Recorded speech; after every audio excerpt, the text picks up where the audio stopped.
In the last video, I introduced you to what is probably the most bizarro function that you've encountered so far, and that was the Dirac delta function. Dirac delta function. Dirac delta. And I defined it to be, and I'll do the shifted version of it. You're already hopefully reasonably familiar with it. Or if I shift it, so Dirac delta of t minus c, we can say that it equals 0 when t does not equal c. So it equals 0 everywhere. But it essentially pops up to infinity. And we have to be careful with this infinity. I'm going to write it in quotes. It pops up to infinity because and we even saw in the previous videos, kind of different degrees of infinity, because you can still multiply this by other numbers to get larger Dirac delta functions when t is equal to c. But more important than this, and this is kind of a pseudo definition here, is the idea that when we take the integral, when we take the area under the curve over the entire x, or the entire t-axis, I guess we could say, when we take the area under this curve, and obviously it equals 0 everywhere except at t is equal to c. When we take this area, this is the important point, that the area is equal to 1. That the area is equal to 1. And so this is what I meant by kind of pseudo-infinity. Because if I have 2 times the Dirac delta function, then if I'm taking the area under the curve of that, of 2 times the Dirac delta function, t minus c dt, this should be equal to 2 times the area of just under the Dirac delta function, 2 times from minus infinity to infinity of the delta function shifted by c dt, which is just 2 times, we already showed you, I just said, by definition, this is 1. So this will be equal to 2. So if I put a 2 out here, this infinity will have to be twice as high, so that the area is now 2. So that's why I put that infinity in parentheses. But it's an interesting function. I talked about it at the end of the last video, that it can help model things that kind of jar things all of a sudden. But they impart a fixed amount of impulse on something, a fixed amount of change in momentum.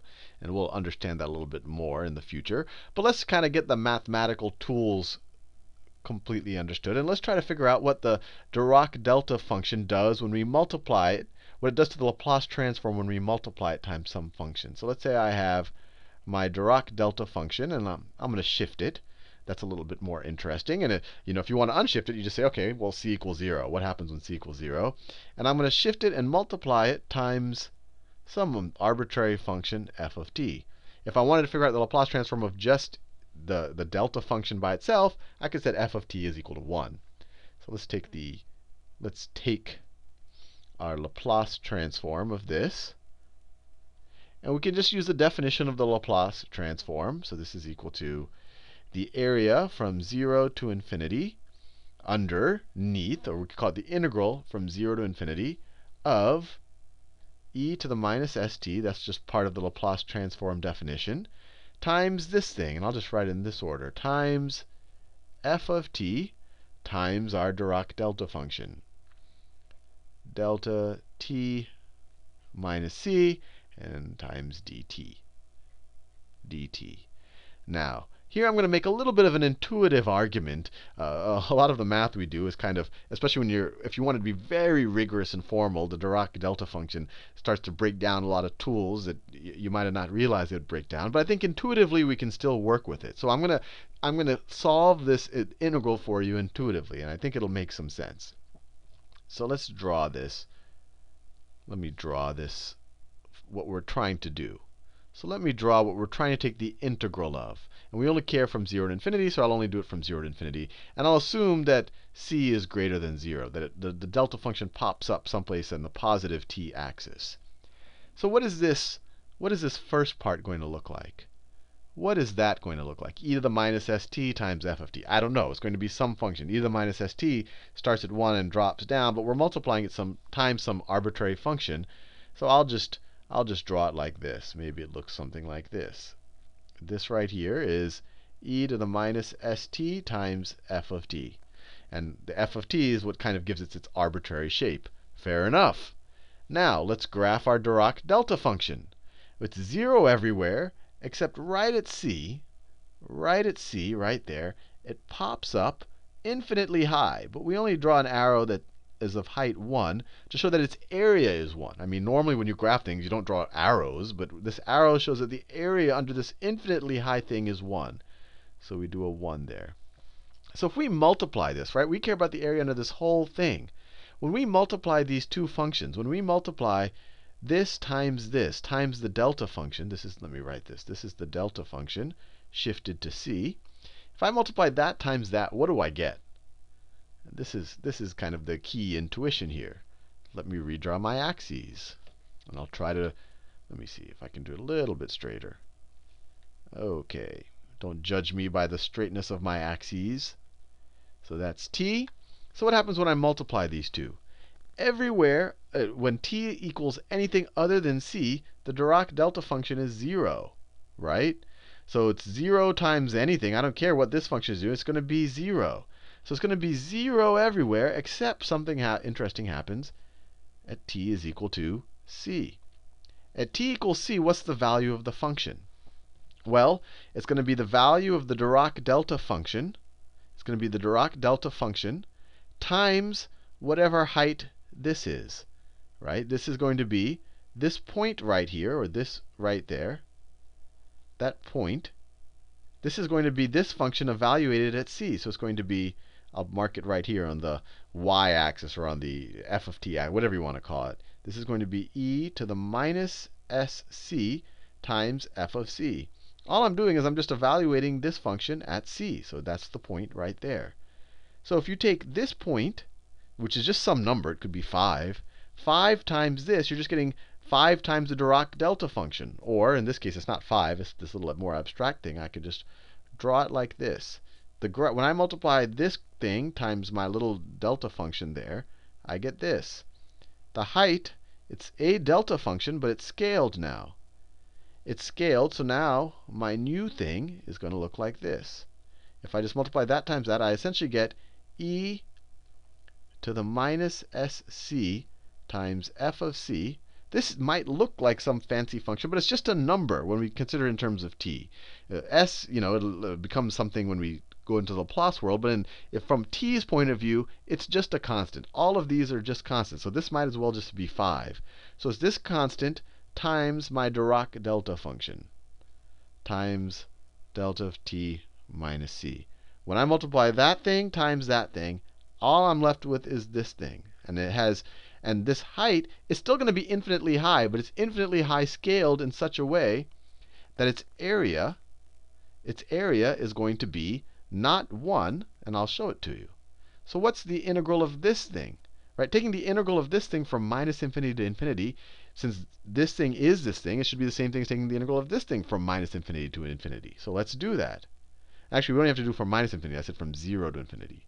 So if we take from 0 to infinity, what I'm saying is taking this integral is equivalent to taking this integral. So e to the minus sc f of c times my delta function, t minus c dt.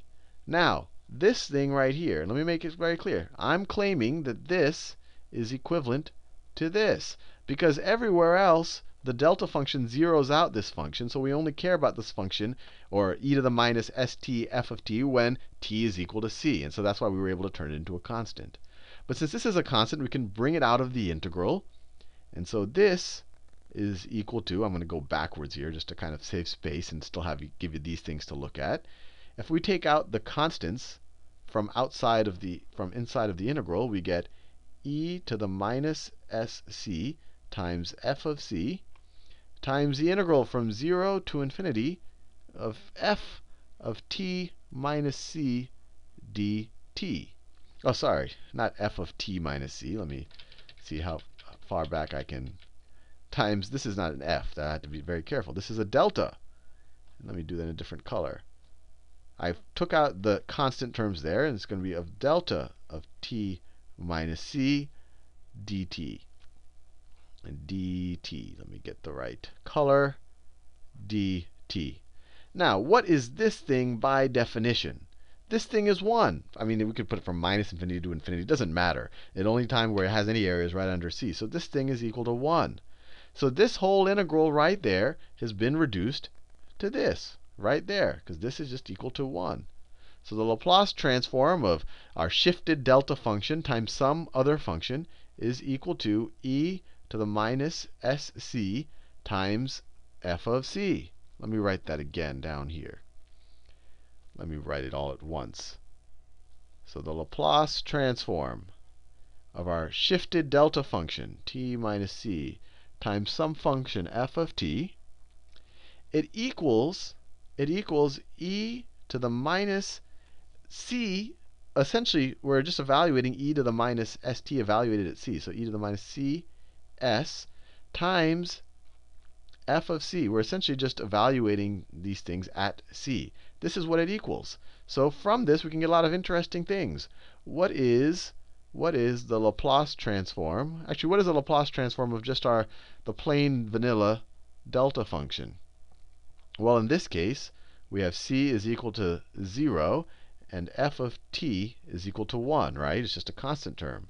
So if we do that, then the Laplace transform of this thing is just going to be e to the minus 0 times s times 1, which is just equal to 1.